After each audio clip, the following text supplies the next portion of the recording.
Depuis plusieurs décennies, l'humanité est confrontée à une double équation. D'une part, il s'agit de trouver des solutions pour sauver des milliards de personnes démunies qui subissent actuellement de plein fouet les effets pervers de la faim, et d'autre part, d'anticiper puis répondre aux besoins en nourriture de la population mondiale urbaine en constante évolution, laquelle est estimée à près de 9 milliards d'habitants à l'horizon 2050.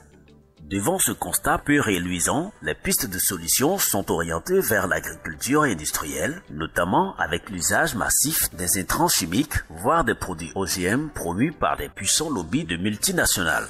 Face donc à ce mode de production qui induit l'accaparement des terres, la déforestation, les changements climatiques, hélas, qui ont un effet néfaste sur la préservation de la biodiversité, la société civile africaine, portant un regard critique sur les défis de la défense des droits des communautés sur leurs ressources biologiques, organise chaque année sur la coupole de leur coalition pour la protection des patrimoines génétiques africains, Copagène, un forum régional. Venu de 9 pays de l'Afrique de l'Ouest, tous membres de cette coalition, ce forum a réuni du 7 au 10 septembre 2015 à Abidjan près d'une quarantaine de participants autour du thème central « Promouvoir l'agroécologie pour nourrir la campagne et les villes africaines d'aujourd'hui et de demain ». La solution idoine proposée par cette coalition est la promotion de l'agroécologie qui est pour eux le creuset des savoir-faire traditionnels développés au cours des siècles passés autour des semences paysannes et des bonnes pratiques culturelles. À ce sujet, une visite guidée des participants sur les stands a permis de voir des espèces agricoles en voie de disparition et des plantes exotiques. Si vous dépendez d'une multinationale,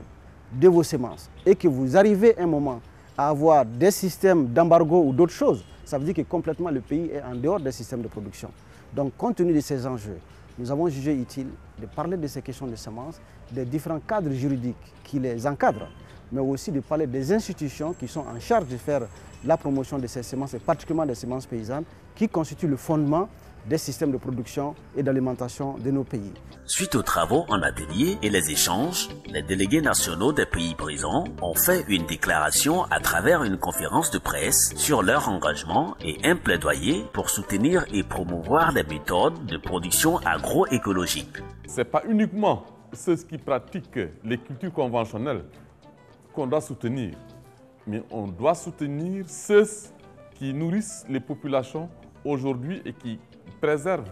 nos écosystèmes, nos modes de production pour